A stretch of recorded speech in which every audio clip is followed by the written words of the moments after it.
What is up, everyone? This is Miguel Antonio Barragan, aka Fight Fiend Miggs, joined as always by my co host, Andrew Don't Get It Twisted Lapiche. And this is the Mad Boxing Show, or Mad Boxing for short. Thank you so much for joining us on this magnificently warm yet cool Monday afternoon here in Las Vegas. Due to scheduling issues, specifically on my end, having to go out of town this weekend, we were able to record on Sunday, and then there wasn't too much news last Wednesday, so we're like, you know what, fuck it, let's just go ahead and wait until Sunday. That just happens. One of the reasons why we wanted to bring you guys an additional show during the week is, number one, sometimes there's breaking news and we don't want to wait until the following Sunday to record, and furthermore, it's more content on our channel, so why not? But when it's neither or, it's there isn't any real news or anything like that, then it's like, well, might as well just wait.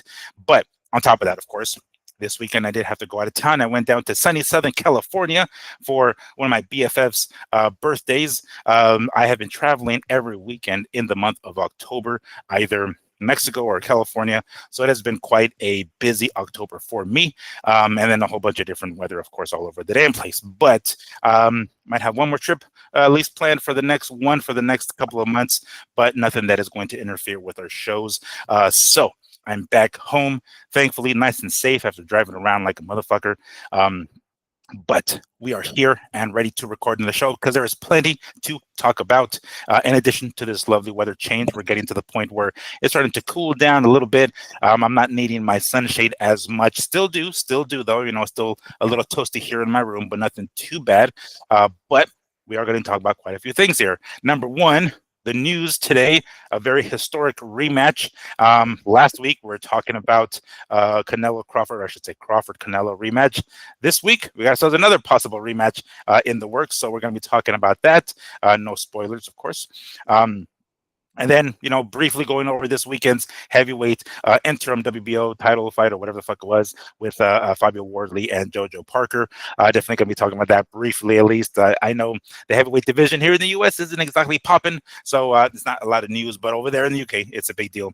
And it's probably getting even hotter now with the results of last weekend's fight. AJ set to return on an undercard. What you say? We're definitely gonna be talking about that. Seems a little far fetched, but hey, if it's not Eddie, coming out of Eddie Hearn's mouth, I don't know if I believe it. But also, Schofield having to pull out of the Jojo Diaz fight. We're gonna be talking about that, of course, and toss it in at the very end. One Jermell Charlo wanting a cool 10 mil for his comeback against a possible couple of opponents. So we can talk about all those stuff, of course, but before we get into all that, because we got plenty to say about that, Andrew, what's going on, dude? How is your Monday afternoon going? It's a sad Monday, Miguel. Oh, no. I don't think you should know, you live in Vegas, but Friday, the Raider Nation lost Carol Davis, L. Oh. Davis's wife. Oh, dang. Okay. So the franchise right now is up in the air. There has not been a confirmation that Mark Davis has paid off the whatever loan or tax he would have to pay to take the team. But his mother had passed away Friday. Sad day. She is coming home. She's coming back to Oakland. They already announced that. Mark announced it, so that's very cool. She's coming home to L. Davis, who's here in the Chapel of Chimes in Piedmont, California. It's right above Oakland. A real beautiful cemetery. Yeah, so I think that's why no one got fired last week. Miguel, I got to give Mark the benefit of the doubt that that debacle that happened over in the KC was overlooked because he was probably dealing with his mother crossing over. So rest in peace to her. See what happens, man. Mark's got some real big shoes to fill though now. Now he has no escape. There's no safety blanket, we would say. First, he's got to come up with the cash to I think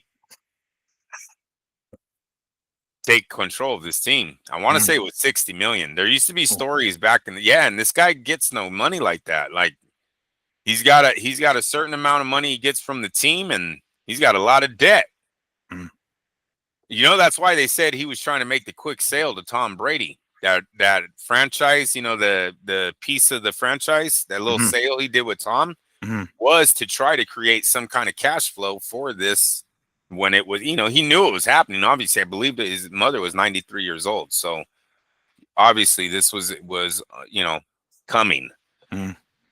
Wouldn't it be sad if he immediately sells? Not sad for Raider fans, because I think there's a lot of Raider fans that is ready for the Davis family to be away from the Raiders. But wouldn't it be crazy if he sells immediately? Because he's really not a football guy. You know what I mean? He can go in debt, drop 60 whatever million he needs to get the team, and then turn around and sell it for what? 7 billion, 8 billion, 10 billion. What do you think the Raiders would go for, Miguel? 3 Super Bowls. Damn near. I mean, now, I mean, oh yeah, no. Super Bowls come. Nah, bullshit, bro. Dude, it's just like real estate, isn't it? Like it goes up and down. Sometimes their tickets are hella pricey. Sometimes they're not. I figured right now it might get, you know, it'll be on the low end. I figure at least, no. So 5 billion. What do you think? Come on, the stadium got to make him. He's worth 3 billion or something, right? With the stadium. Yeah. Okay. I'll say a little under 5. A little under 5. We'll say. I think they go as the highest sports franchise ever sold. If it happens. Hey, Miguel, you're talking Vegas. You're talking the Raiders, who have a fan base in California. I mean, you can go Bay Area, LA, Las Vegas. These guys, and it used to be the Raider Nation. I know that's died. It's more like the, what is it, Niner Empire now. That's what the league kind of well, that's what they promote, right? The Niners, wherever they go, there's Niner fans everywhere. It was a lot more impressive in 1970 and 80 when there wasn't so many people moving around the country. Right now, you have people leaving California by the thousands for how many years in the last 5-10 years, Miguel? Yeah. So obviously there's a lot of Niner fans everywhere else. But in 1970 and 80, times weren't like that. So it was very impressive when Al Davis used to own basically the East Coast. John Gotti had a Raider jacket on, right? Yeah. So that's how big they were back in the day. But that was a long time ago. But no, I think if he was to put it up for sale, Miguel would be one of the biggest sales because of the brand, just the brand. And when the Raiders do get hot, there's nothing like their fan base. You can call them bandwagon jumpers now, but when they're hot, there's nothing like the Raider Nation.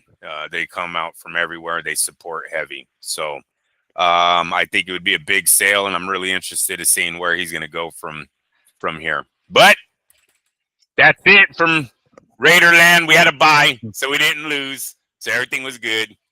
But we did lose. We lost the queen. Right. The queen bee. Right. And 90, hey, at 93 though. Right. Exactly. She lived the life. Holy hell. Yeah. My grandmother on my mom's side died at 95, and then on my dad's side at 94, I think it was. So those are some like, think back 93 years ago, like what she's seen, you know. I mean, she's had quite a freaking life, you know what I'm saying? So it's sad that she's no longer with us, of course. Rest in peace, Carol. But Davis. But man, the life that she lived, the things that she saw, right, the things that she experienced, the going through that time frame, like you mentioned, when it really was the Raider Nation, right? Damn.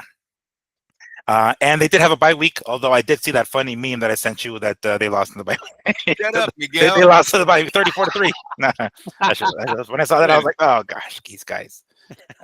I didn't make the meme. I just shared it. I like to share the memes and so forth. How's the weather up there in where you at in Tracy? Is it starting to cool off a little bit more? We're still pretty warm over here. It's cooling off, and when I say cooling off, I mean not as hot. But are you guys starting to really cool off now up there? Yes, definitely colder in the morning, and it's overcast. You know, about 70 to 77, 78 probably during the day. Nothing bad anymore. All right. Hey, It that's ain't good. That's good. freezing yet. Soon Right. freezing. Right when you wake up, maybe in the 50s. Soon we'll be Okay. in the high 30s. Are you gonna sneak in one more trip to Reno or nah? It's already past it. No, I might, because Willie's down there, dude. Oh, Willie's down there. okay. Yeah, yeah, yeah, yeah. I would have already if my daughter's car. Ah, yeah. Yeah, yeah. You If know, it was up and running. that was nice. It's like, hey, you got a little extra money. Ding, ding. Yeah, isn't that how it is? No, it It's really like is. right. And Miguel, I think I jinxed myself. I really do think I thought of that happening, and then I got the phone call later that day. So it was really bad. It was really like, all right, whatever. So yeah, but no, definitely want to go down to Reno one more time. We gotta get some bets in on the football. Yeah, no, it ain't snowing yet, is it? No, no, I don't think so. At least, I Oh, mean, I hope we're not. barely, I guess late October, but it's gonna be quickly though. So that's all I'm saying. Like, you might want to sneak in And one I last got a trip Jeep because it's gonna now. come quick. I got a Jeep now. I'll just get chains. I don't like the Infinity, little girly SUV, right? American It's Jeep. more luxury, right? It's It's a not. girly SUV. Come on, he's Well, and that's Chinese. what I'm saying. But it's It's more of a Chinese, bro. luxury, right? No, I'm just Oh, kidding. I'm just kidding. I play. I play. uh, No, but no, the American Jeep. Throw some chains on it, bro. We're going. It's got an mm. American flag on the bottom of it, dude. It's Oh got to shit! make it. All right, it better make it. You And can't go I too think fast in Jeeps, right? watch them all in the snow and Infinity flies by. Not even the No. SUV, just the car. And it's like towing you out of the snow. You're like, "Fuck, this is embarrassing. Let's not do this anymore." Ay, ay, ay. Oh my. Well, that leads us to our our the topic of our shows here, the topics of our show. This is, after all, a boxing show, even though we like to throw in a couple of football stories in there because it is football season after all, right? So we do like to include them. But last week we heard rumors here and there that there was a potential Terrence Crawford and Canelo Alvarez rematch in talks behind closed doors. Again, we talked about it briefly then, but then a bombshell today. I'm starting to see a pattern, and maybe it's just me. I don't know. Every single time Canelo fight comes around, a certain somebody who's retired decides to post a new video or post a video of him running on the treadmill or hitting the bag, getting some interest. Just can't leave the spotlight, can't leave the limelight. Well, it sounds as though we might get Floyd Mayweather versus Manny Pacquiao rematch in 2026. I don't know as of right now. Of course, this is all just a rumor at the moment, or according to Ring Magazine. Mike Coppinger was the one who stated it. So let me see if I can pull that shit up here real quick so I can have it and have the specific wording that Mike Coppinger decided to put on here. But you know, when I saw that, I've already seen a whole bunch of people ask, is this going to be an exhibition? Is it going to be a legitimate sanctioned fight that's going to count on the records? But according to Mike Coppinger here, Floyd Mayweather and Manny Pacquiao are in talks for a potential rematch in 2026. The Ring, Mike Coppinger has learned. The fight is being explored as another Netflix boxing event. Holy hell. That's the big news. Yeah. And I know that Netflix is kind of under some heat recently. Elon Musk was talking about cancel Netflix because of the child content that's on there that's aimed for children that might not be too appropriate for children. And me and Andrew kind of joked like, no, please do not cancel it. We're just barely getting on Netflix. Let's please not get to that point where we're just barely getting our grips and getting back on our feet as far as boxing goes on something that big of a platform like Netflix. And here comes Elon and want to cancel that shit out. But this would be flipping huge if we can get a Manny and Floyd rematch. Now, they fooled us once, right? With that the stinker, quite frankly, of a first fight. It most definitely wasn't what it was hyped up to be. And the insiders probably knew it wasn't going to be the kind of fight that a lot of casuals would believe or would have believed it was going to be. But regardless, this time we don't have to pay for it, right? I mean, to some extent, I guess we do if we do pay for the Netflix subscription. But as long as we already have it, we're already paying for it, according to this, at least. Now, we did briefly mention, I think it was on last week's show, the flip-flopping of one Turkey Al Sheikh saying, hey, y'all, no more pay-per-views after this show. And then there's still a whole ton of pay-per-views. So these are just the preliminary talks, right, of a potential Manny and Floyd rematch free on Netflix. And again, I use that term loosely because you still pay for the Netflix subscription. But I hope somebody doesn't get into Turkey's ear saying no, this has got to be a pay-per-view. And maybe Turkey himself is like, oh shit, you know what, maybe this should be on pay-per-view. Maybe I spoke too soon, it shouldn't be free on Netflix. I certainly hope not, because for all the fights that are happening on DAZN, of course Turkey is part of that. We're going to be spending a few $100s for the Conor and Eubank rematch and a bunch of other fights that are going to be happening at the end of the year, even though Turkey Al Sheikh himself said there weren't going to be any more pay-per-views. So let's hope he doesn't change his mind on this one and we get it for free on Netflix. Now, this Floyd versus Manny rematch, even back when we were Fight Net Radio, our boy Lee Honish, RIP Lee Honish, mentioned it many times. This is exactly what they're going for. He was right about Usyk being the number one dude at heavyweight. Holy hell, Fight Net Radio now being right about this rematch between Manny and Floyd. So, Andrew, first and foremost, what was your first impression when you read this? Was it one of those like face palm type things, or oh shit, if you're on Netflix, okay, I can hang roll with this? Yeah, that's what I got excited on, is the Netflix angle. And there's no reason for Netflix to ever put this thing on pay-per-view, Miguel. They have 330 million subscribers that pay every month. That's their payment every month, right? So I don't think there's a worry about. I don't even see how Turkey would be involved in this one, besides it being under the Ring magazine, because Manny doesn't fight for Turkey. Floyd doesn't fight for Turkey. This could very much be a PBC fight, if anything.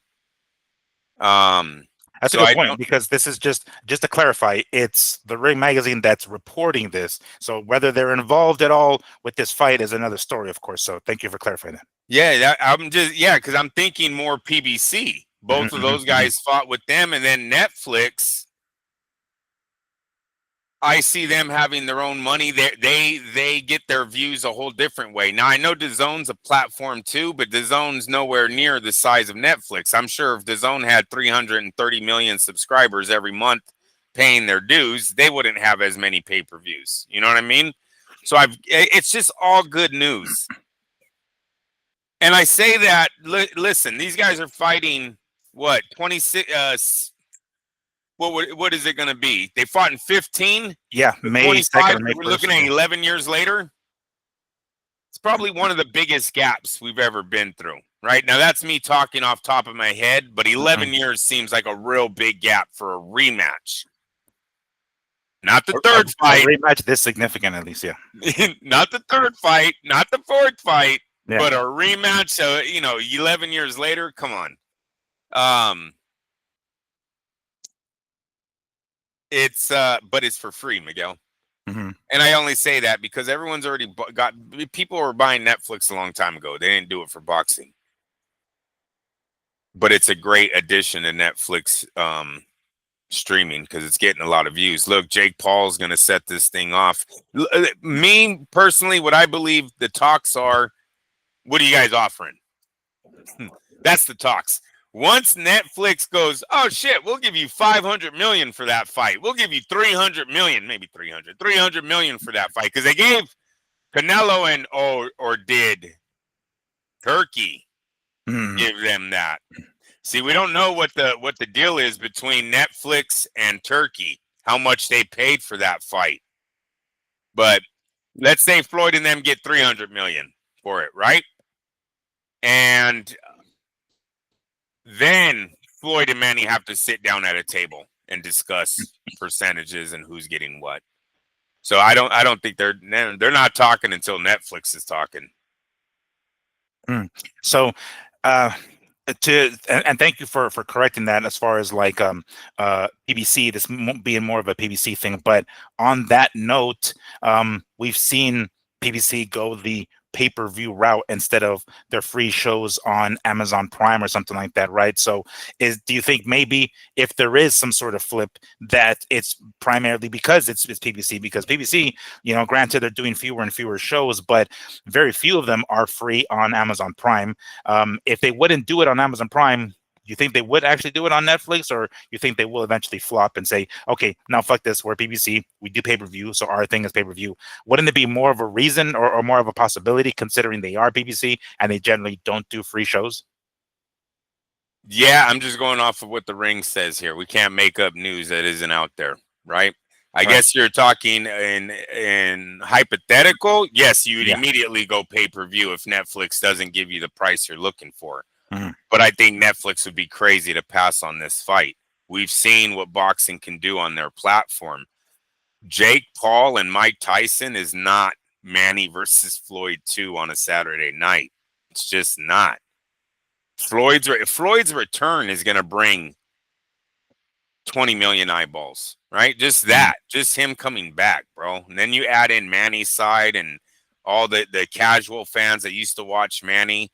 To be honest with you, the people that, for myself, I don't find the first fight as boring as as a lot of other people. One, I always had Manny beating. I always had Floyd beating Manny. Yeah. I never had it the other way.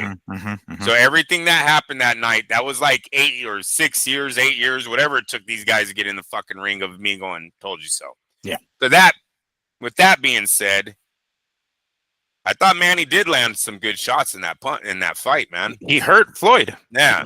Like, there were a few times where he caught Floyd over that jab, and you can see when Floyd goes up against the ropes, he's like brushing his face, like trying to shake it off. Like, he was legitimately hurt. So Manny definitely still has a chance.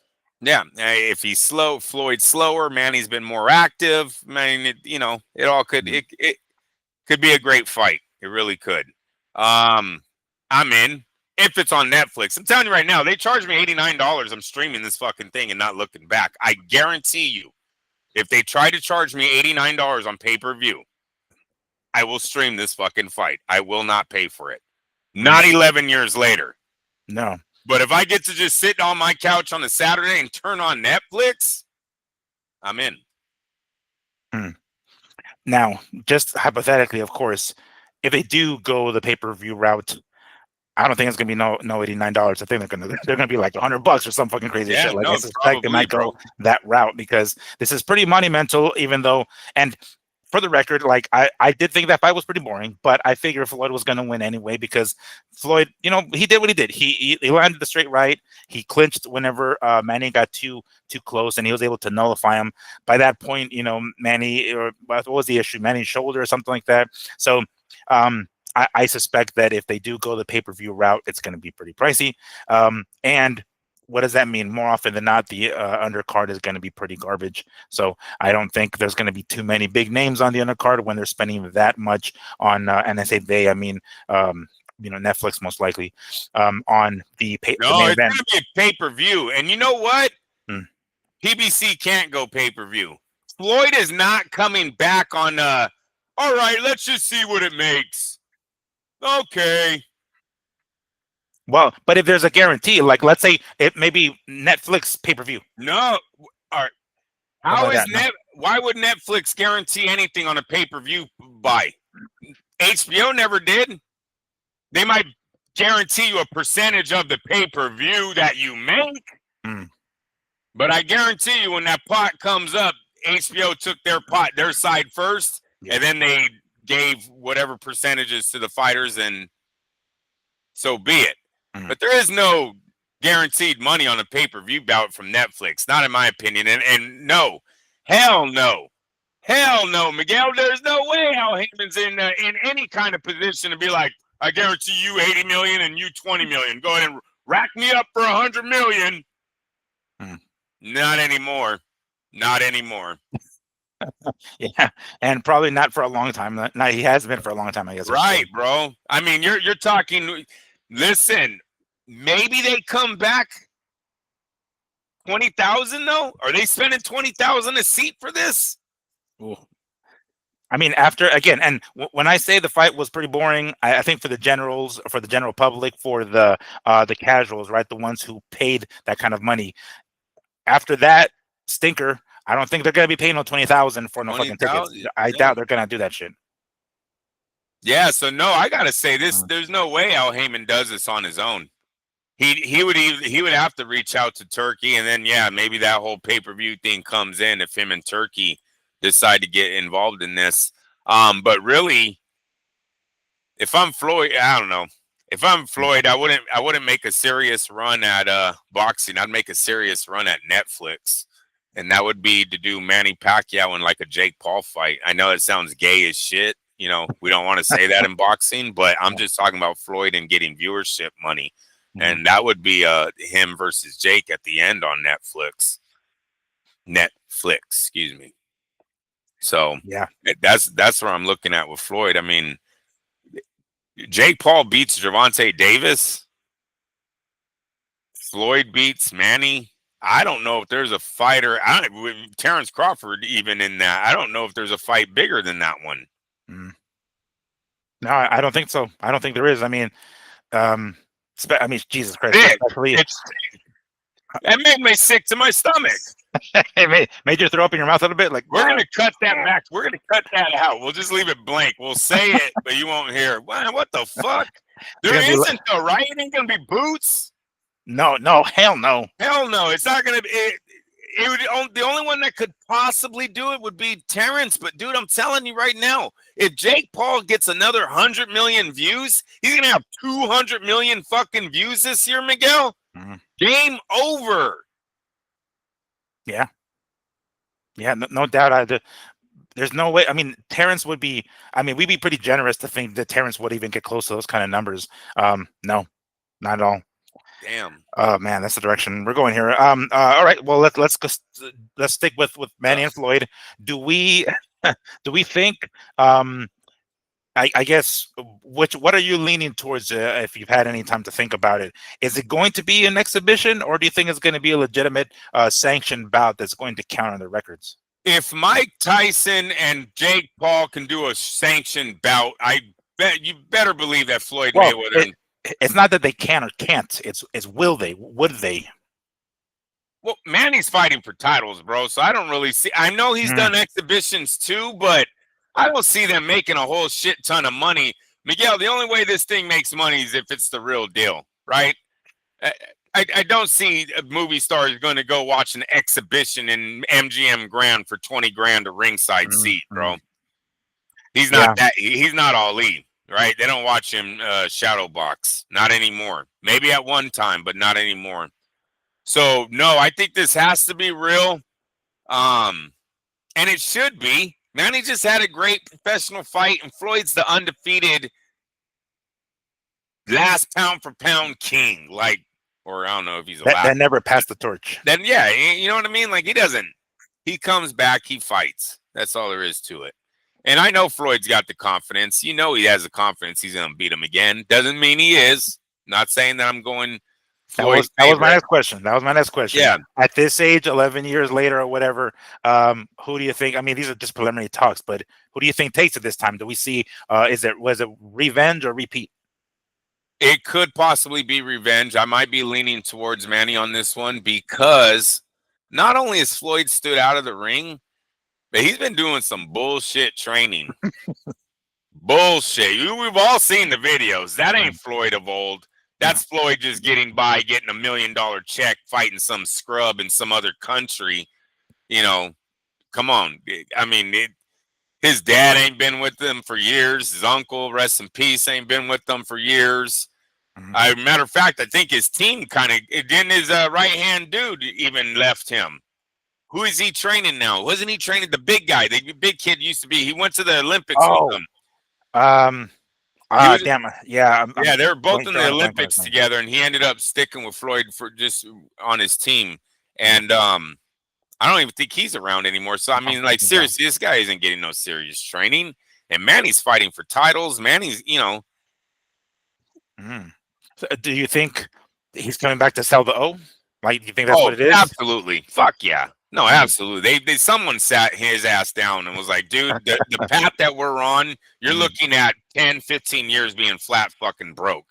Like you need another check to, let's get into your 70s and then we'll try to sell your name or something like that, like Ali did. Remember when Ali got real old? He sold the rights to his name for 40 something million. Oh, no shit. No, I didn't know that. Yeah, when Ali got real old, he's pumped up the ATM count one more time. Said, fuck it. I won't sign another autograph until you tell me to. Yeah. Oh yeah. I mean that's I mean, he's already retirement. That's like, damn, like really post retirement. Like this is it till your last breath kind of shit. Did you hear that? I don't know why not I heard this, but Kiss did that too. Kiss sold the rights to their shit. It was like 150 mil or something crazy like that. It's like, yeah, when you get that age, I mean, why not, right? I mean, how much more time really do you have live? All your fan base is gone. Yeah. You care about the 20-something-year-old going, oh, my grandpa listened to you. Yeah. You're Like, I got an original print poster in my room, guys. No. My mom went and watched. You're like, kid, just leave. Just leave, bro. Yeah. My mom says she fucked you once backstage. Damn, Miguel, I was scared. Just going around the bush. Right through it. It's like, oh, that was her. Yeah, that was her in Louisville, Kentucky. That's right. I remember her. Oh my. Yeah, that one. I want to lean towards Manny too. I was on this rematch. Because I'm not sure.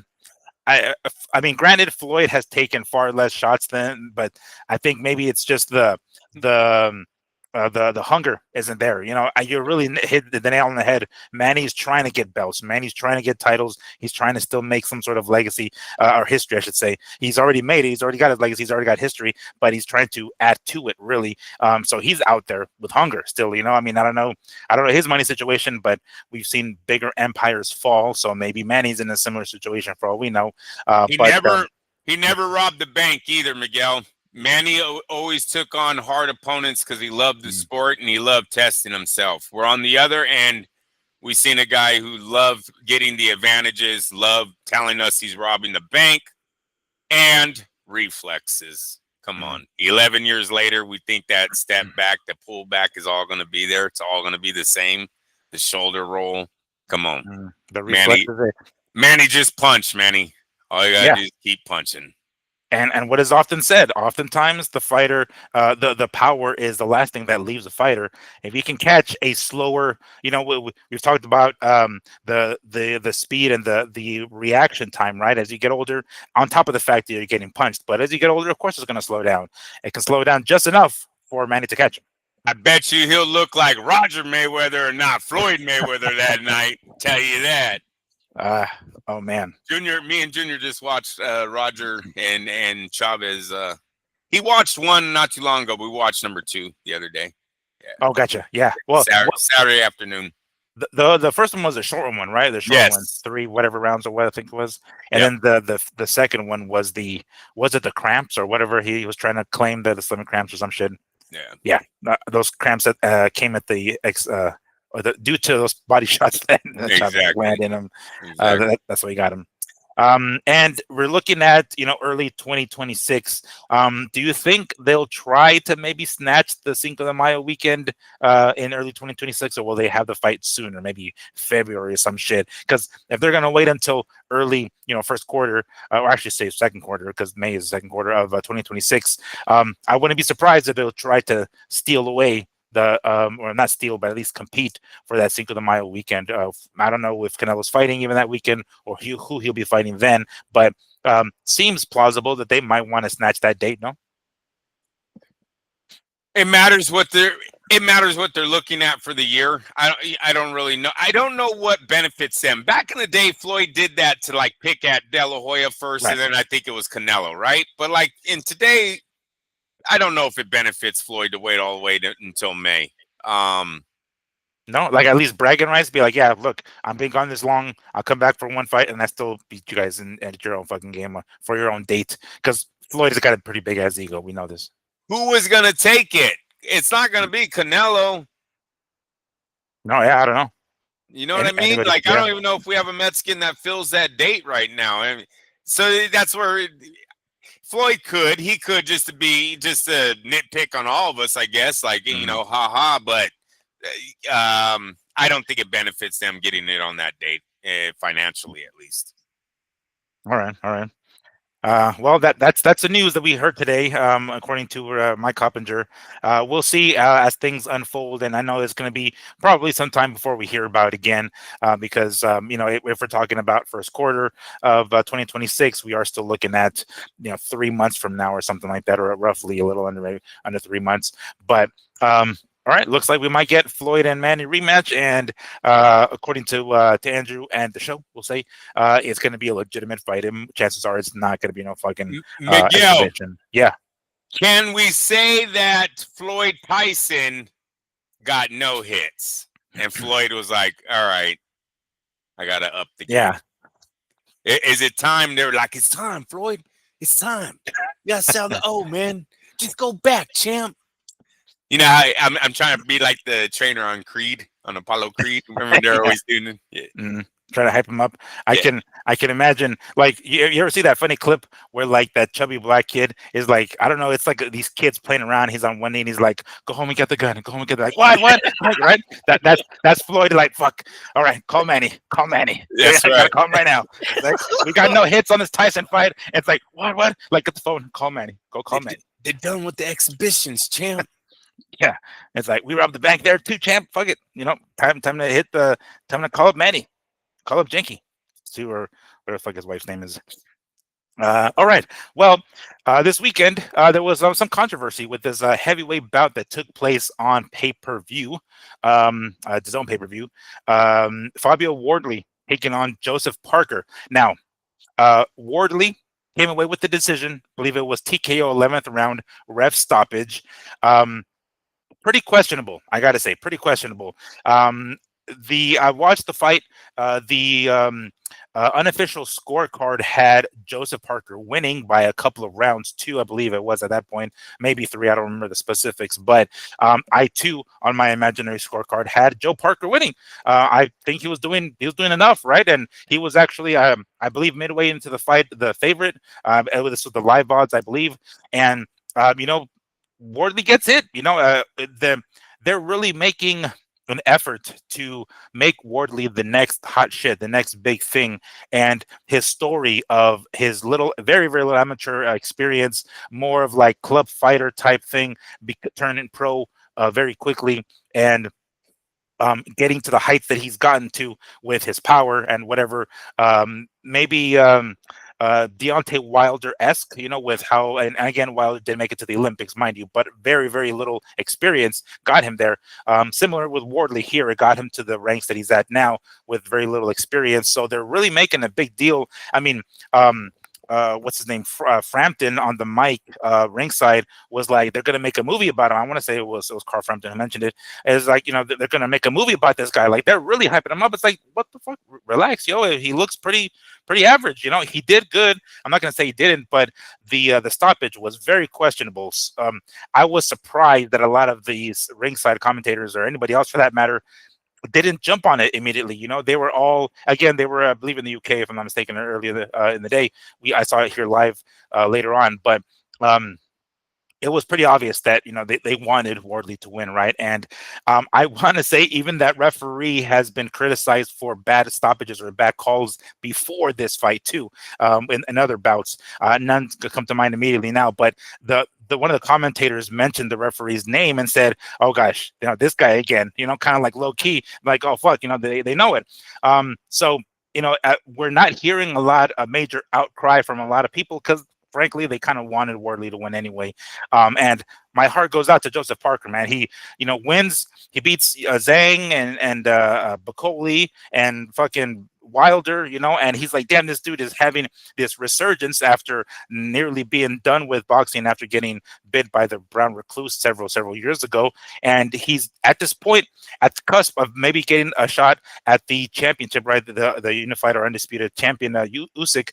And he gets a fight with Dubois, and then that goes to shit because Dubois has to pull out, and then now he gets Wardley, and then he gets kind of this taken from him in this fashion. So I was it's one of those weird, like, Amanda Serrano, Katie Taylor things where I was mad for Serrano, and it was weird that Serrano wasn't any more mad for like some of the headbutts were going on.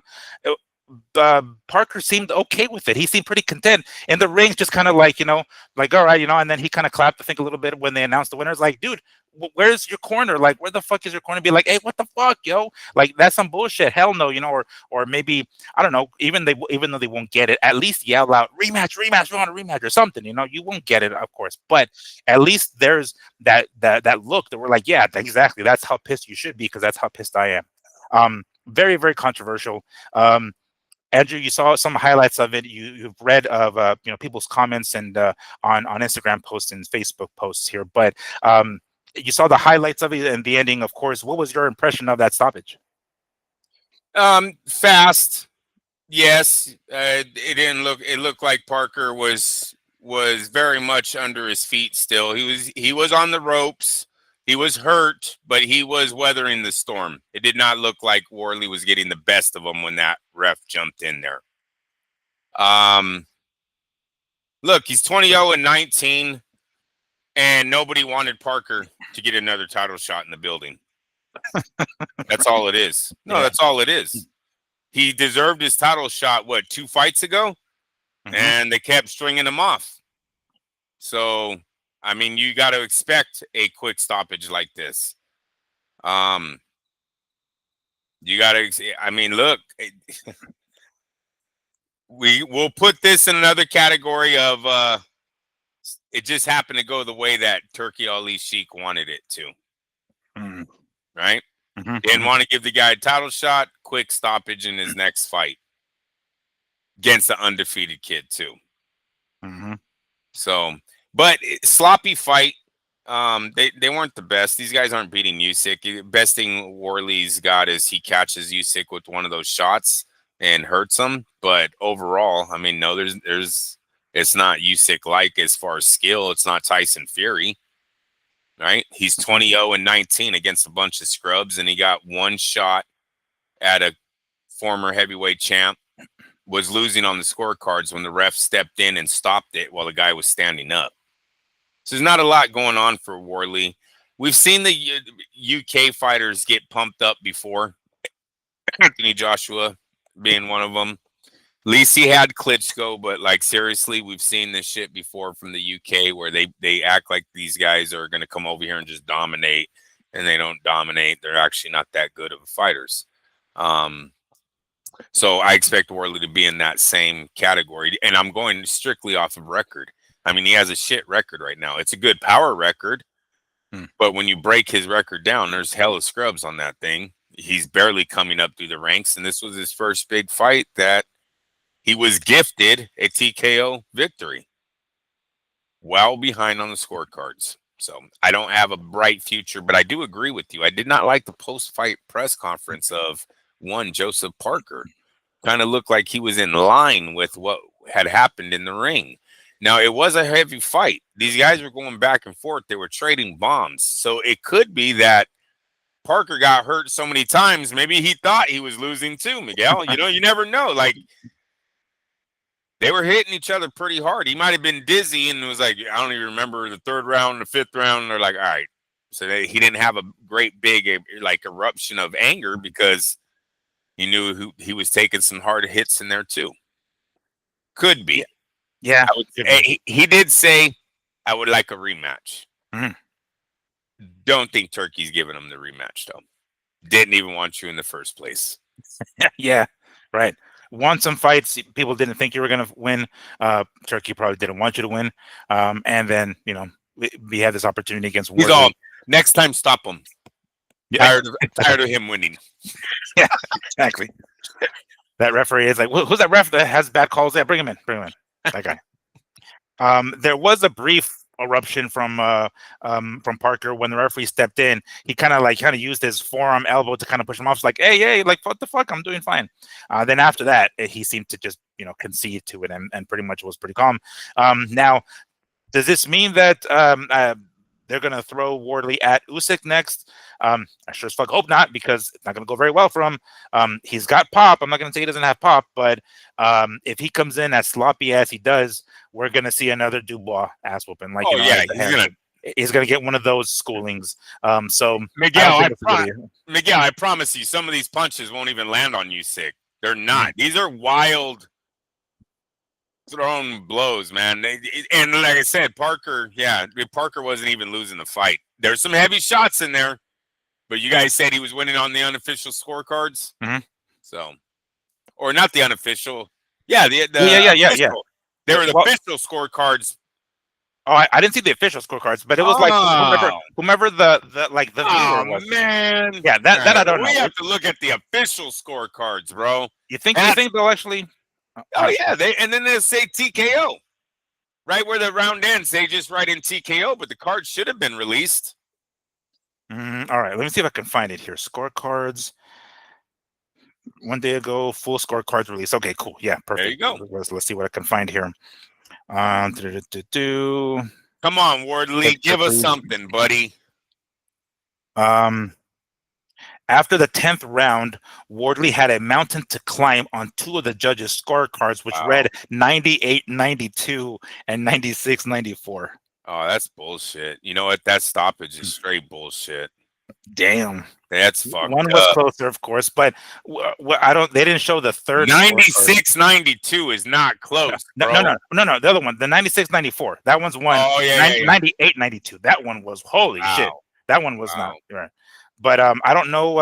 It doesn't show the other one, at least, because usually there's like a small picture of it, a small image. I haven't found that yet, but that was just from the article that I read. But holy hell, if that's the case, 98-92. Fuck, he was way behind. He really needed that.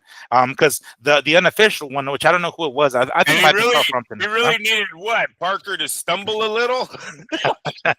He needed that fucking spider to come back in here and bite his ass in the fucking middle, beating between rounds. He's all, look, his back leg is wiggling. Yeah. Fucking stop this shit. Yeah. Goddamn. He's like, look, he's up against the ropes. He always should stop it. Yeah, no doubt. I saved his life. Next time he's got to be like, what's it? His name just leaves me. Of course it does. The one that saved Castillo versus Diego Corrales.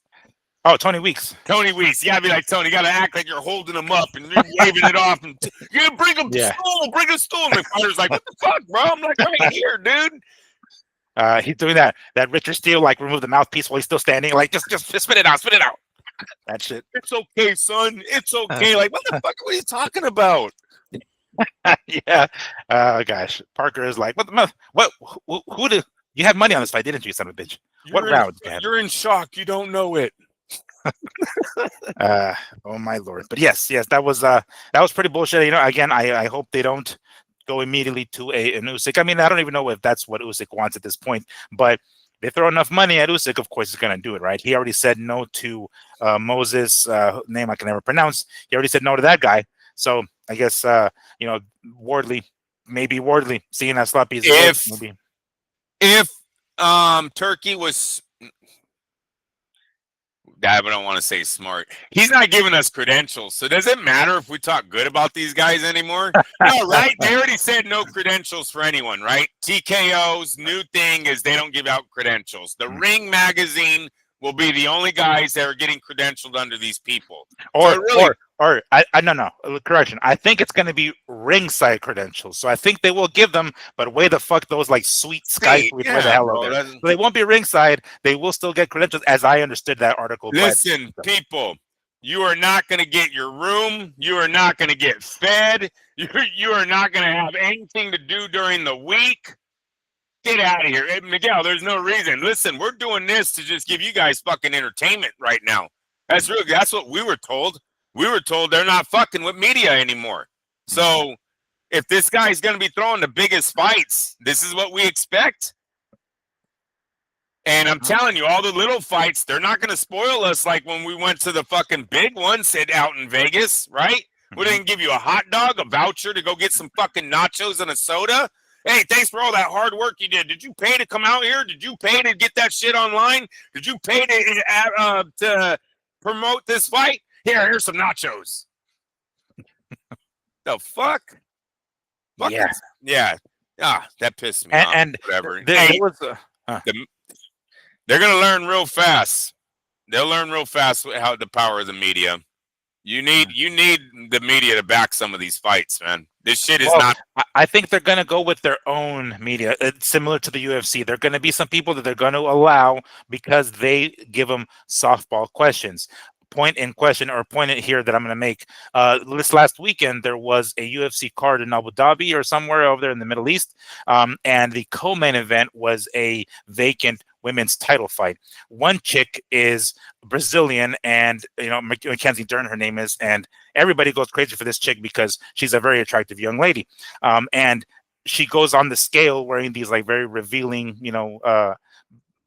bikini or whatever the hell it is, to hop on the scale, right, for the weigh-ins. During some of the press conferences, some media member asked her like, "How many squats do you do?" You know, what the fuck? That like, are you serious? That's the other question. This is the kind of softball shit or like stupid stuff But that we're who going to reads be. this? Well, Who I don't reads know that this it's not, stuff? I don't know if they're reading per se, like as far as articles go, but it's hits online. It's this stupid, like shock value type of people who are influencers, like you said, influencers who already have a following are being let in, and these are the new media people. That's pretty much what it's come down to. So That, it's not so much like they're getting hits off of this per se. They already have the following, and they're like, little kids giggling like, "Oh shit, this is funny. I'm gonna watch this." So it's going to be questions like those, media like that, that's going to be led into these fights, I suspect. yeah. Um, So, anyways, so I don't need to be nice to the guy. If he was smart, he would put Wardley back if in you the knew what the ring. fuck he was doing.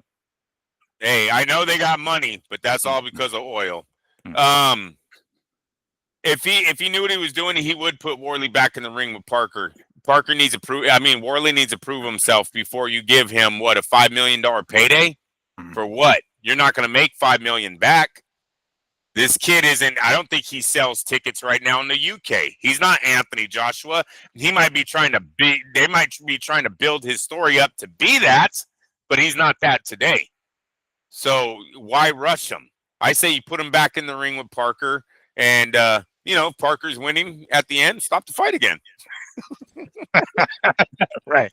And any little thing, anything like, again, bring back that fucking spider. Bring back that spider and have the referee have it in his hand and like shank the motherfucker when he's in there. Yeah. So questionable victory by Wardley, but nonetheless, it's going to go down in the record books as an 11th round TKO ref stoppage. So great for Fabio Wardley. He'll continue marching on, and maybe they'll throw him in there. I doubt it, but maybe the right thing to do would be a Parker rematch, I should say, The especially fight, if he beats him the, like more definitive the next time around. and the fight was exciting enough, Miguel. Do you think it would sell a ticket in the UK? Not at Riyadh. I don't think they travel for these two. But No. if they're Yeah, you're going right. to take Yeah, no, in this the UK. Yeah, because story there's where it was, the to the O2 Arena or UK, something. yeah, could him and Parker sell? Because it was a great fight, and we've seen Chisora put on main events over it. Dillian White put on main events, and they show up. Could this kid sell that ticket? That's the one thing Turkey needs to look at to see if they can possibly make a rematch in the UK as them being the headliners and how many tickets they'll sell. Yeah. Needless to say, when I got home after watching it, my pops was like, "Did you see it?" I'm like, "Yes, Dad, I saw it." He's like, "What the fuck? We knew it. We knew it coming." It's like, "Yeah, Dad, I know." And he's like, "These sons of bitches always do it to us every time." So my dad was already waiting. He's like, tell me, you thought that wasn't really something. I said, "Yeah." I will tell you what I was text right after that fight. I had a friend that was watching it too. He was giving me live updates. I was actually helping my mother at the time. My mom needed a TV stand built, and she needed her doorbell replaced. So that's what I was doing, and Choa was watching. It says, "Yeah, potential spam. Get out of here." Yeah, towards the end, Parker couldn't keep up. He was gassed. Credit to Fabio. He did take a lot of shots right on the chin. So did Parker.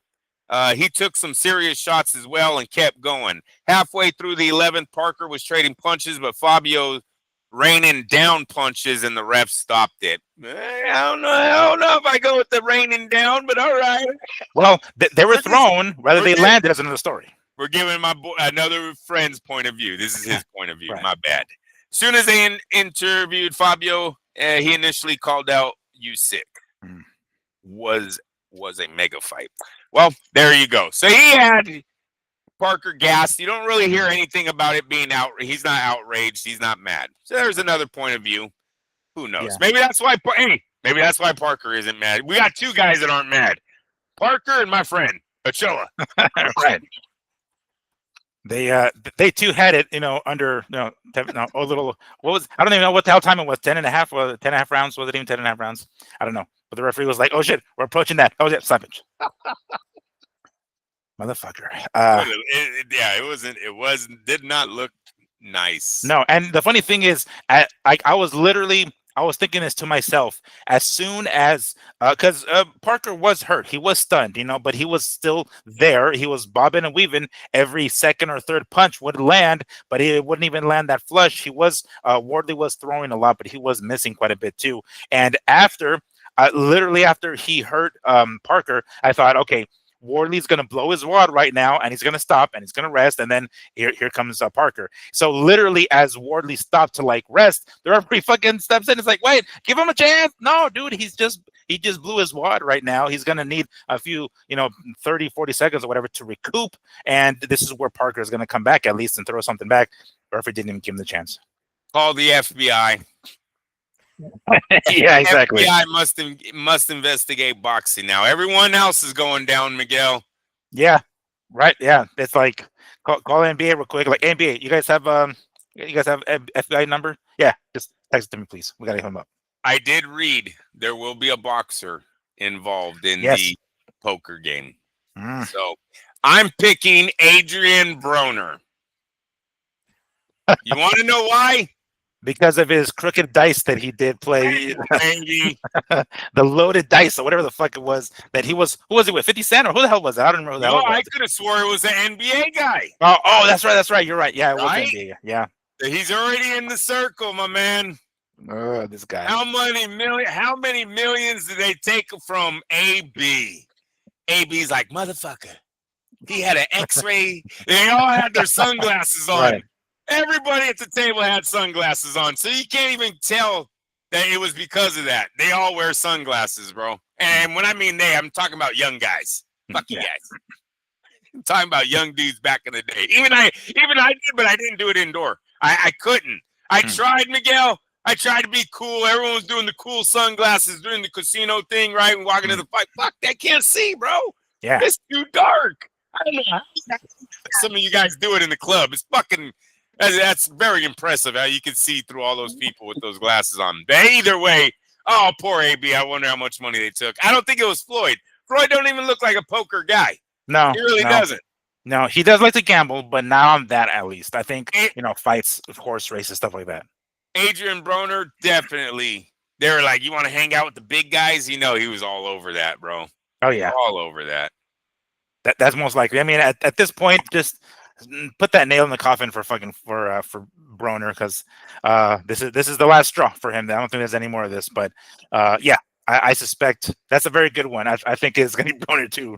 I can't think of another boxer right now right offhand who will fit that bill other than Broner himself right now. Yeah. Oh my.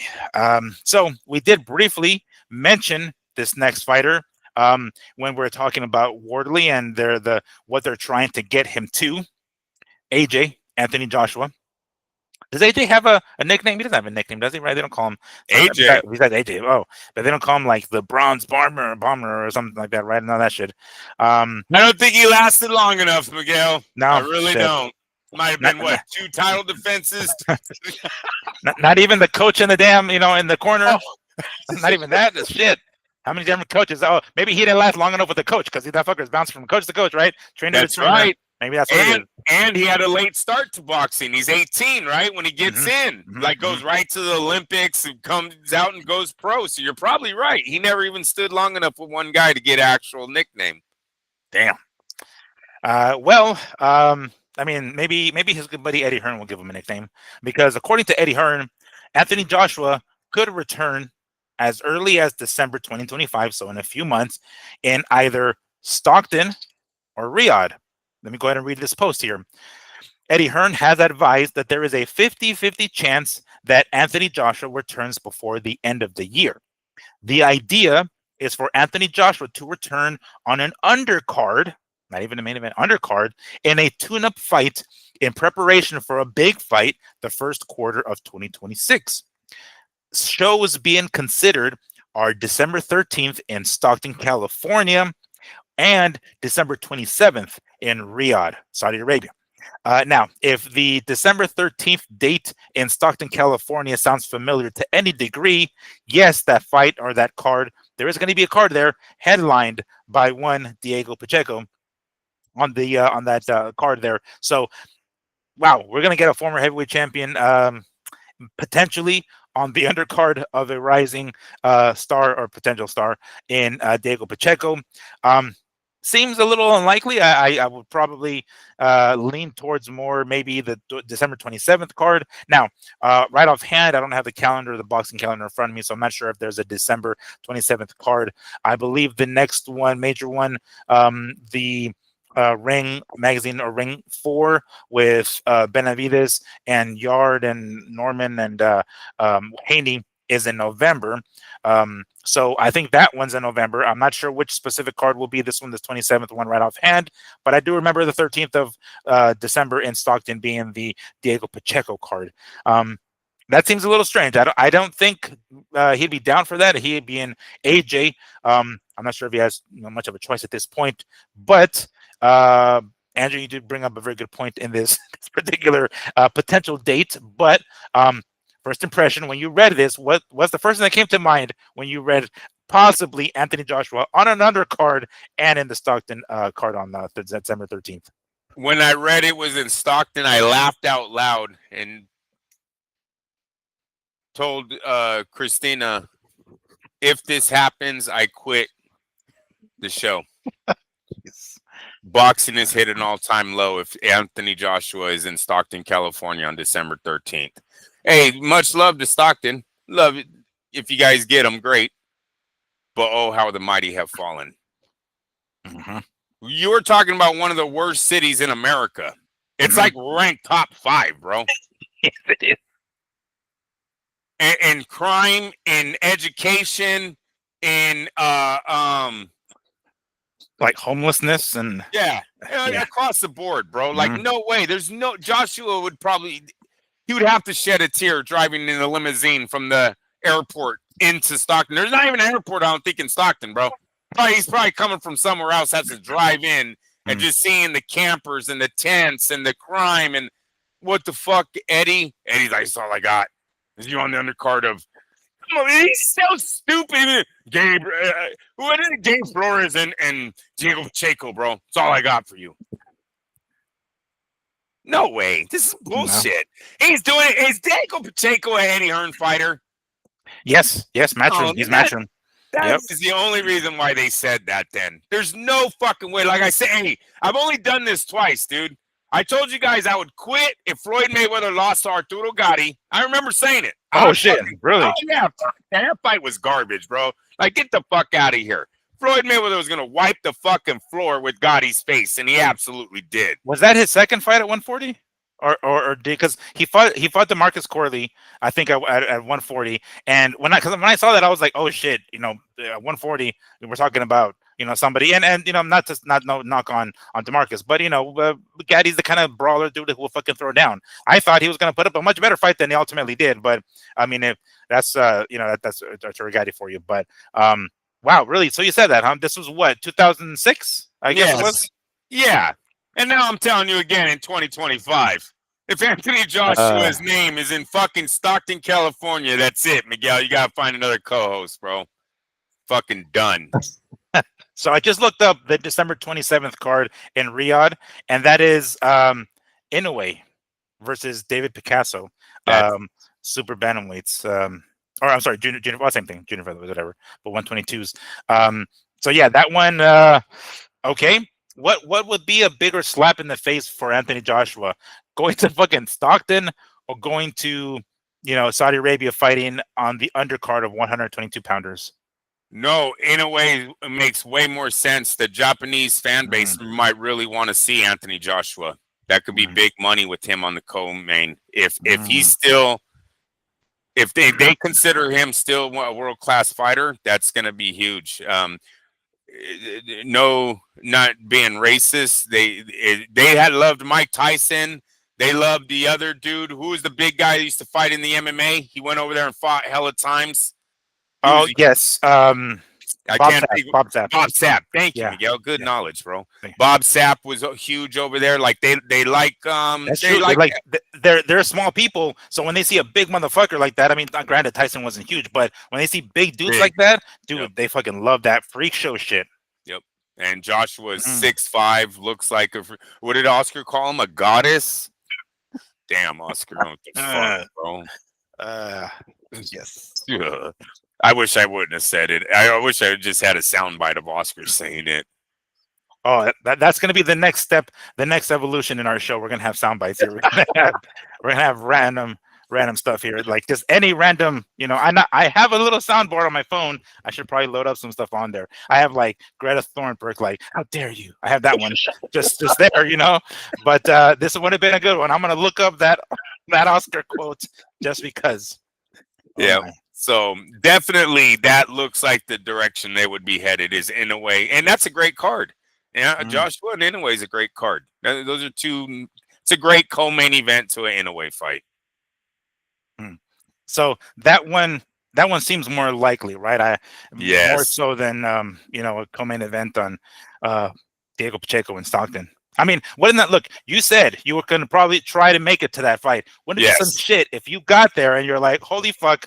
I mean, AJ there, but No, I know. No, I definitely wouldn't tell him because I wouldn't want him to hit me. But you're like, here's a link to our show. I said people, I did not think you would be here. You would stoop to this low, Anthony. Okay. There's gunshots outside. You can't go yet. You can't leave the building yet. Right. Is your limo bulletproof? Because is that bulletproof windows? Because you might not want to go right now. Yeah. You can't bring a nice car out there. I guarantee that window will get smashed, bro. Guarantee you. Just to look inside. Like it was tinted. We needed to see inside. There's nothing though. We left it alone. Now you just got to replace a window. Yeah. We slashed the tires just in case, so you might have to replace the tires too. Just in case. We were polite, so we just let the air out of the valve. We didn't even slash them. Okay, we're gonna be classy here. Okay, we're gonna be classy in Stockton. Oh my! I live like 15 minutes away. I better calm myself. Huh? Right. When you drive through, they're gonna recognize you. You're like, hey, you're that from that show, right? You're that boxing, eh? Yeah, I know. You're that Andrew guy, eh? Right? You're the shit. Fuck. Like, hey, you're that fucker, eh? Right? You're that guy. Good job, Miguel. There it goes. It's coming. Yeah, a little too natural. Jesus. I mean, that's the old Miguel. Sorry, shake it off. That was the old Miguel. After a few beers. Yes, it does like to resurface every so often. But yeah, so December is looking like a return for AJ, either in Stockton or Saudi Arabia. Looking more likely, probably Saudi Arabia. And you were right. I mean, it seems like it's just Eddie Hearn's way of trying to put a little bit more advertisement, I guess, trying to get more interest in a possible, him undercard fight with AJ on that Stockton card, because that one's a weird one. I mean, we've been pretty harsh as far as our criticism on Eddie Hearn on some of his choices of cards that he's gone to, that locations of where he's held a couple of his fight cards, excluding the nice ones, of course. But I don't know, some of these, this one here, the Stockton one at least, it would be a new low, bro, because Mikey Garcia is not fucking Anthony Joshua. You know what I'm saying? Right. You see Mikey get fucking passed up by Rampage? Yeah, I saw that. Yeah, that was sad. Poor Mikey. He had a little glow in his eye. That's what happens when you run and go to PBC, bro, and just start collecting checks. Mm-hmm. Oh, we already talked about it, huh? We did. Yeah, last. My bad. Yeah, but it's all right. But we thought. I mean, I will say it again. I hope it was worth it. Everybody at PBC, Danny Garcia, everybody, Mikey. Yeah. I hope it was worth it. I hope you still have that cash that you got for those big fights over there, because legacy is not there anymore. So let's stop talking about Hall of Fame up in this bitch, even though Mikey's on the ballot. But that was what we talked about it specifically. But something that I wonder if if AJ owes Eddie Hearn a favor or something like that. Like, remember, I got you that fight. I got you the fight with Ngannou. Okay, so you owe me this one. Go to Stockton. Oh, it's just like, shit. Okay, we'll go to Stockton. Fuck it. If Diego is farther in his career, possibly, but it's just so the whole thing is so out of whack. Bringing Diego to Northern California to fight, I think he's the main event. Yeah, he should be. He should be. Yeah, I mean, he's not. It's not Gabe Flores, even though it's the things where Gabe is I from. could almost guarantee you that maybe a third of the stadium might leave after Flores' fight. You're not talking about the hardest boxing fans, right? Mhm, A lot mhm. of these guys might be friends of Gabe Flores. Yeah. Diego Pacheco, fucking who? No Olympics, no belts, no big wins. Like, bro, if I'm a casual, I might be out. Hmm. Yeah, that's true. It's almost like the announcer has to be like, "All right, don't go anywhere. We still have a main event coming up after," and especially if it doesn't go well for Pacheco, especially if it doesn't go well. Yeah. Then I mean, I'm not Pacheco. I'm sorry, Flores. Flores. I meant to You're say for Flores. absolutely right, bro. If he's co-main event and that shit doesn't go well, people are like, no, let's not watch this. Let's go. Yeah. Yes. Mm. And definitely the family's gone. So you could say one section is out of there. Yeah, that's true, Yeah, right? you know how friends and family go, bros. And when you're in your hometown, dude, Hmm. a few hundred of those seats are going to be straight friends and family, Yeah, if not more. gonna be like, we'll see you in the locker room. All right, we'll see you in the locker room. We're leaving our seats. Um, all right. Well, moving on to more messed up info, messed up news here.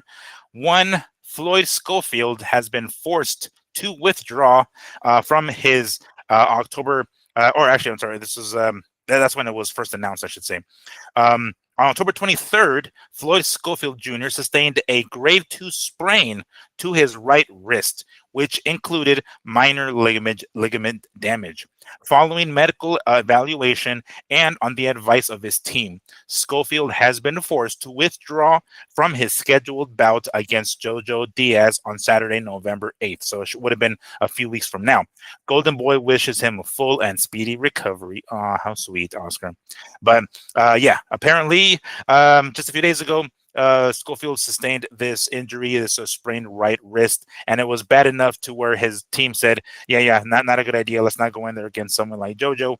This injured because it could potentially go bad for you." And of course, he is still undefeated.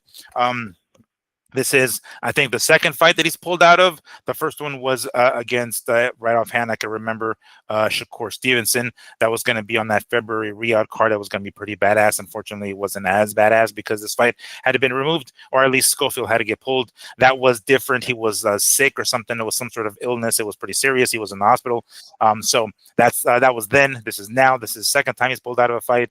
And considering the things that occurred sometimes when fighters go into a fight seriously injured, or at least according to the medical advice, it probably would be for the best, right, to not go in there against somebody like Diaz.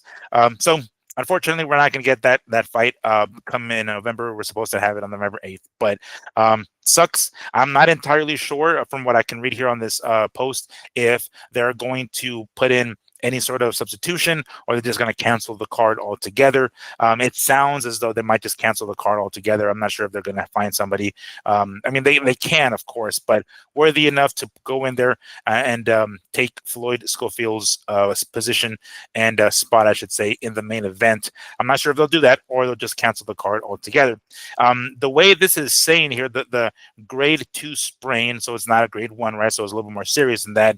I would figure they might just postpone the fight, maybe have it sometime in December, push the date back a little bit. But according to this one, the fact that they according to this specific wording that they used here, he has been forced to withdraw from the scheduled fight. So that sounds like the fight still will go on with another opponent at least. So kind of sucks, right, Andrew? I mean, that we were looking forward to seeing Schofield after what he did to Tevin Farmer, but guess we're gonna have to wait on that one.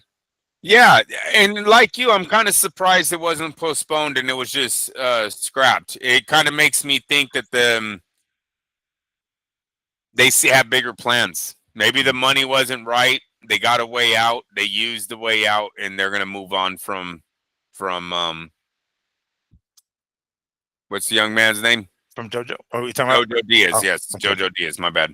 They're gonna move on from him because we were talking about Jojo. he had a lot of shots. You know what I mean? Mm-hmm. And I was giving him this one fight because Schofield is a younger fighter. This seemed like a perfect matchup for Jojo, but if the tickets aren't selling, there's no interest in the TV. What are you gonna do? You know what I mean? And then maybe he did get injured, so they were like, "Hey, instead of postponing, we're just gonna let it go." So it's not like he's faking the injury. I don't think that, but you know, if it was a unified match, you better believe it would have been postponed. Yeah, right. They're not missing that opportunity. Hell no. Yeah. But definitely sucks, because this end of the year was going to be pretty dope. We have that Riyadh card, right, with the Ring 4, this one here, and December we talked about that already. Pacheco, and then 27th with Inoue. This would have been, and then in a few weeks here, we're going to get. As a matter of fact, it might have been that same weekend. I don't know if it would have been that same card or not. This is November 8th. I think this is when Virgil Ortiz is fighting, isn't it? Is that what it was? His fight going to be on that card? I mean, I didn't specify in this particular one, but isn't Ortiz going to be fighting Erickson Lubin here early November? Like, I could have sworn it was going to be. I don't know if it was going to be that same card or not. So if that is the case, then that fight's going to be removed, obviously, because Ortiz is still the main event. But yeah, I don't know if it was supposed to be in that same card, because this is Golden Boy. It's still Golden Boy, right? And that's what Ortiz is, and it's the Zone. I'm assuming, right? It was going to be on the Zone. Sounds like it would have been. Yeah. Yeah. But us too, in addition to Golden Boy, we too also wish one Floyd Schofield Jr. a speedy recovery, because we look forward to seeing him back in the ring especially after what he did to Tevin Farm. All right, this is kind of a funny one that kind of made me laugh. Oh, you know what? Actually, before we get to one of the last few, the final stretch of our show here, I would be remiss if I didn't, mention our sponsor for our card here, of our show, Health Esol Soap, beef tallow based soap. By all means, check them out. My favorite scent is lavender patchouli, I believe is how you pronounce it. If you check them out, make sure to use the code MADBoxing10 at checkout and get 10% off of your purchase. Or we will definitely leave an affiliate link in our description here, so make sure to check them out. Of course, you can use that link, still get your 10%. So make sure to give them once more. These guys are, if I can get this straight here, Health Esol beef tallow based soap. Check them out because I love them. They have other stuff too besides soap. They have, like, I think lotion or shampoo or something like that. So I just happen to love their soap. But wanted to make sure to get a quick little. This show has been brought to you by Healthy Soul tallow based soap. Jermell Charlo intends to make a comeback here in the near future. Potential opponents are people that he's trying to call out: Terrence Crawford, Jaron Ennis. All right, I wouldn't mind seeing that. But then he goes on to demand $10 million or more for either one of these fights. I don't know, Andrew. I didn't think Jermell Charlo was in demand to that degree, or at all for that matter, to be demanding 10 mil. If I can here, I'm going to read this quick little post that seems a little strange. I'm not sure where the hell he's coming from this, but apparently he wants 10 million or more, either against Boots or Crawford. Highly unlikely that he'll get any one of those. So I'm not sure where he gets off demanding that kind of money. Let's see if I can find if there's any more to the specific one, because I found the post earlier. Here we go. All right. So Jermell Charlo has resurfaced, and he's setting a massive price tag to return to the ring. The former undisputed 154-pound champion says he wants $10 million or more to face either Terrence Crawford or Jaron Boots Ennis. Charlo hasn't fought since losing to Canelo Alvarez in 2023, but insists he's only coming back for big money fights. Oh, great. He also called out Boots directly, saying, I'll give Boots all the problems in the world. He's a great fighter, but I give him all the problems in the world. Within 2 years with over 2 years of inactivity, fans are divided. Is Charlo serious about fighting again, or is just chasing another major payday? Again, I'm not sure where he gets off with this entitlement. Yes, granted, he was the former undisputed champion in 154. That has to count for something. I understand that. So coming into this comeback, some sort of entitlement, saying, "Hey, I want X amount of money." Although $10 million or more seems quite a stretch. I'm not sure if he ever got that.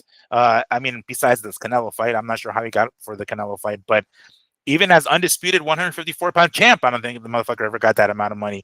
But apparently, he thinks he can just come right back, cut the line, and go directly to somebody like Terrence Crawford, who himself said he's not coming back down to 154. So I'm not sure where he was planning to fight there, or even Jaron Ennis. Kind of. I don't know. The audacity is the word I guess I'm looking for with this kind of demand, Andrew. I don't know where he gets off asking that kind of for that kind of money. Yeah, it sounds desperate. It sounds Adrian Bronerish. Like you've been drinking too much, and you're just tweeting or sending out fucking, X. What do you call it, dude? Tweets, right? I still call it Twitter tweets, yeah, because I mean, like if it's X, what would you say? Like he's sending out Xings, I know. Xings? I don't know. I call them tweets still. So. All right. So yeah, I mean, it's just it's absurd, bro. We haven't seen either one of these guys in a while. This is the one that lost to Canelo, so he's already taken a defeat. At least his brother's undefeated. You know what I mean? At least throw the O Yeah. at, get a few bucks for that.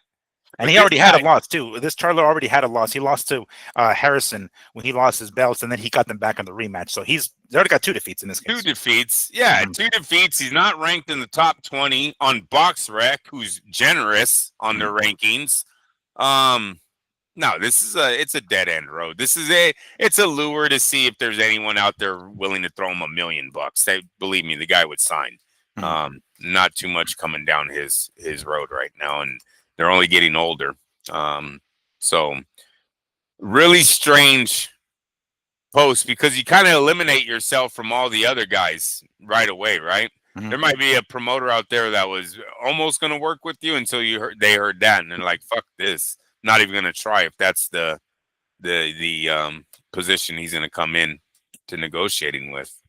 So, yeah, and who was it?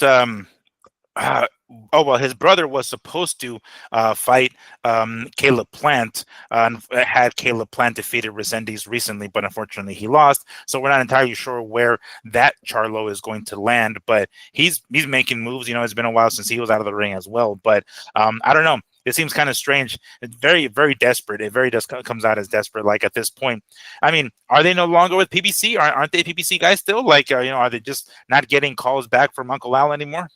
Yeah, no, I definitely think the PBC telephone is going straight to voicemail now these days. And that voicemail mailbox is full. So it's like, I'm sorry, we can't receive any more calls. The mailbox is full.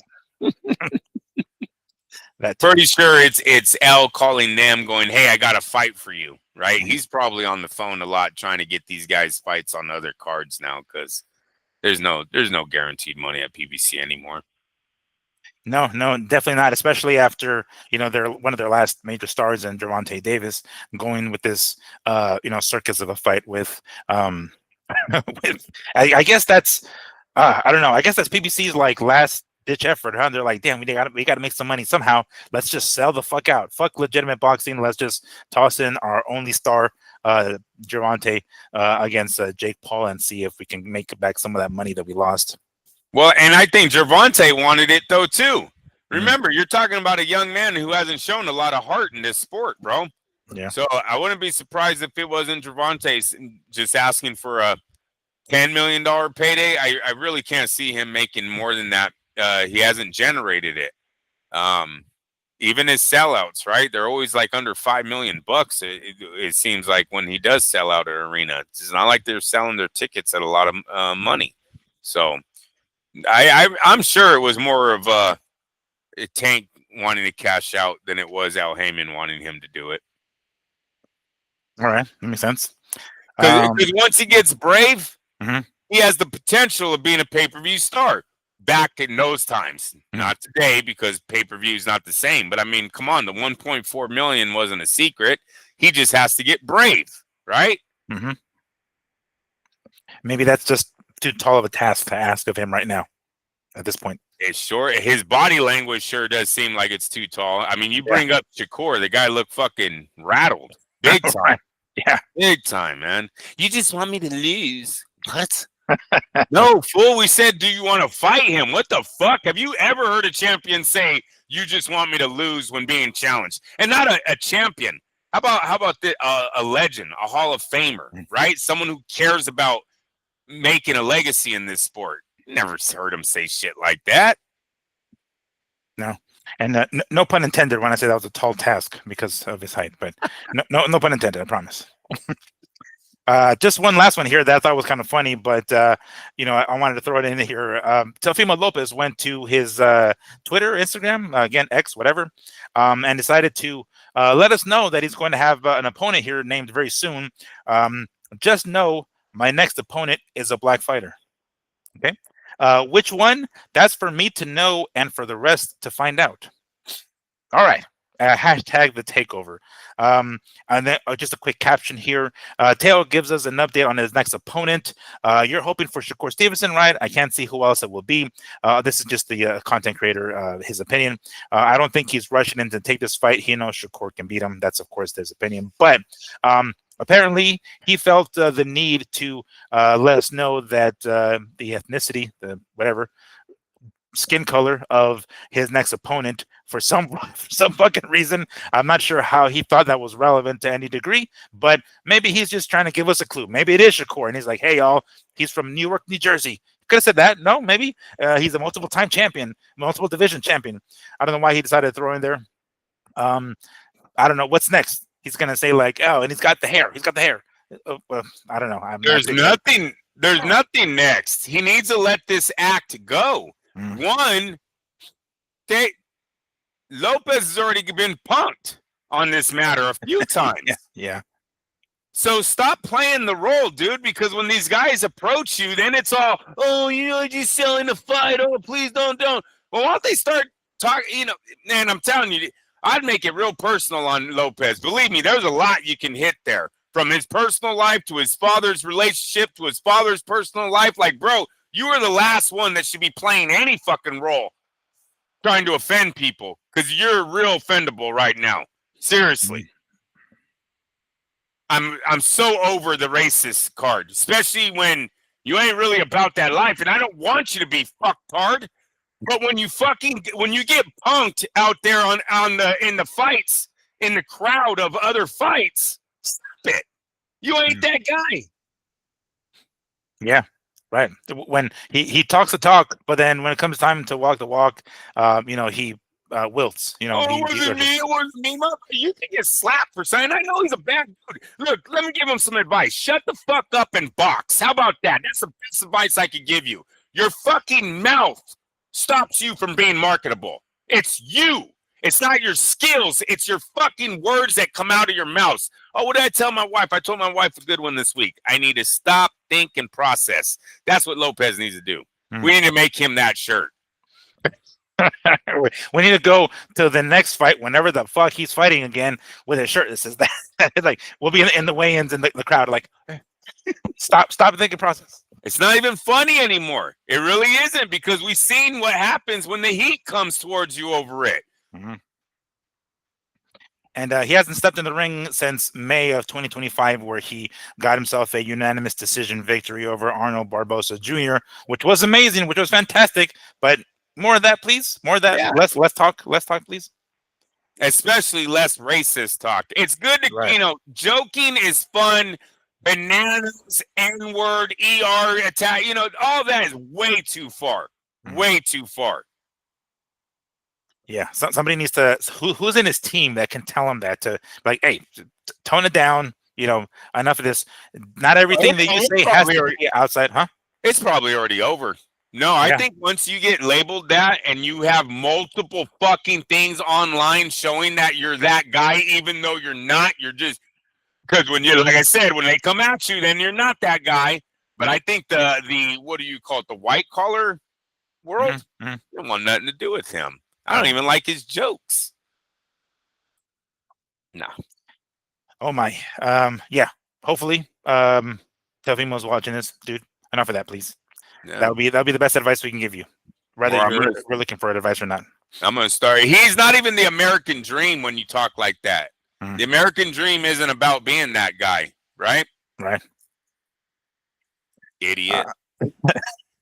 Right. One last one here before we call it a show. This is kind of a unique one, and we just kind of wanted to toss it in there at the very end because it's kind of a sad thing. But apparently, the recent death of one Arturo Gatti Jr.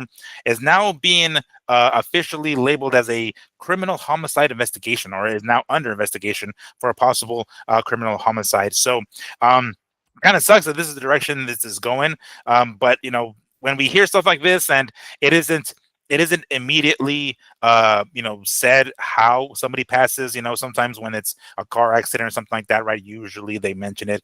When it's not immediately mentioned, you don't want to pry too much and get in there too much and wait until the details come out. You rather want to wait until you get all the details. And now it seems as though this is the direction this was going to go, which sucks. We've talked about the fashion in which he passed, which was similar to his father, and that in and of itself is very eerie. And now we're finding this information out later on that it's labeled a homicide, or is being investigated as a homicide. Really, really sad stuff. I guess they're going into toxicology and forensic reviews according to this post that I saw online, but kind of sucks, man. This is like, it sucks that this is the direction we're going to go with this unfortunate incident, the tragic issue. But it is what it is, and we wanted to kind of bring this up here real quick because it's eerie in many ways, and we don't want to speculate, but sure, it's kind of fishy, isn't it, Andrew? I mean, look, Miguel, the young man was 17 years old and about to be stepping in a whole bunch of money, gets whacked right before that 18th birthday comes around. Where does that money go? Right? That's the first place they're looking at. Follow the money, right? Haven't confirmed it. It's only online rumors that it's possible Arturo Gatti's ex-wife was around the situation when it happened again. And bad luck for her. Let's just say bad luck that this is going to happen twice to her, where she was around a situation that has involved money, involved with suicide, involved with suspicion, right? You would not. I don't want. Listen, this story is not going away until it does. Arturo Gatti is a legend in the sport.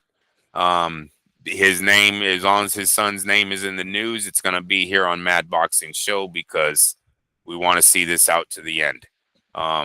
It's for Arturo Gatti, really. But no, a very sad twisted turn. We had talked about it. Look, kid's 17 in Mexico. The kid had a lot of money, even though it sounds like he was about to get his money, right? So that puts a whole different. I don't even think I thought about the 17-year-old angle, right? It's like, oh shoot, he's about to be 18. Damn, checked out. So, or according to this, possibly got checked out. Yeah. Oh yeah. That's what I mean. You know what I mean? He never got to see the 18-year birthday. It's fucked up. So, nope. See what happens on that one. Yeah, hopefully justice. Hopefully justice. For whoever. But it looks like his father never got justice, right? They just labeled it suicide and moved on with their lives. Hopefully we don't see that happen again here and both of them be classified or looked at as homicides, but then just turned up and both get not solved. So and both in foreign countries. I know. Yeah. Bummer. So we'll keep you guys updated as soon as we get in more information. Of course, we will definitely bring it up on the next show, which should be Sunday. I don't think there's any major fights going on this weekend, but let me pull up the schedule here real quick just to see what's the date here this weekend. I'm gonna pull this up here. Nothing major. We do have, I guess it's Halloween weekend, right? Nothing as far, I think there's going to be some Top Rank on some, I don't even know. It's going to be Michaela Mayer. I'm not even sure what's going to be aired on, but really, I think November 1st, we have some DAZN fights early from the UK. Nothing major, nothing at least until the following week. Yes. Okay, cool. Fort Worth, Texas, Virgil Ortiz and Erickson Lubin on the 8th of November, but we'll get to that when we get to that. All right. Well, one last word from our sponsor here, Healthy Soul. Make sure to check them out.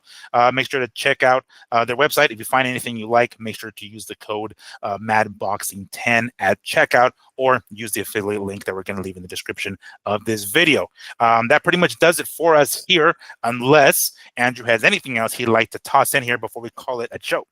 Breaking news. Oh, shit. Oh, shit. Okay. Head coach of the LSU football team. Mhm. He's an old man. He was caught with the 18-year-old Abigail Lutz of LSU online. He's getting fired, bro. She looks like she has an OnlyFans account and took down the coach. Oh, well, but how? Okay, hold on. Is he married? Huh? What does that got to do? I don't know if he's married, but the football team don't want nothing to do with them now. He got bro. Go look it up. He's older than Bill Belichick, bro. Like, this little girl, Abigail, had no business, bro. She had no business doing this to the old man. She's an adult. She's if she can vote, homegirl can do whatever the fuck she want to do. I'm just saying, and so can he. It just came on my Instagram feed. Head coach Brian Kelly fired after leak with 18-year-old LSU student Abigail Lutz goes viral on campus. Ooh, it was on campus too. Maybe that had something to do with it. That could be it too, huh? Yeah. Well, hey, you know, teachers were all, "What's this?" Right. Here's some better news to leave you guys with. You have a shot. If you're at least a head coach of a football team, right, you still got a shot, man. If you're old and wrinkly but have money, there's going to be an 18-year-old OnlyFans girl who's going to want to sit on your lap and, make you soup. Just trying to say. All right. Well, that's gonna do it for us today. We're gonna end on that note before we find out any more news that you probably don't need to be spewing here. We will see you guys next week. Well, I mean, most likely Wednesday. If anything, information. If we got information between now and Wednesday, we'll do a show. If not, we'll just wait until next Wednesday. Of course. I mean, sorry, next Sunday. I meant to say, unless of course something pops up in the meantime. But until then, for my co-host, Andrew, don't get it twisted, Lapichet, I am Miguel Antonio Barragan, aka Fight Fiend Miggs, and this has been the Mad Boxing Show. Thank you so much for joining us. Enjoy the rest of your week. We'll see you guys later. Peace.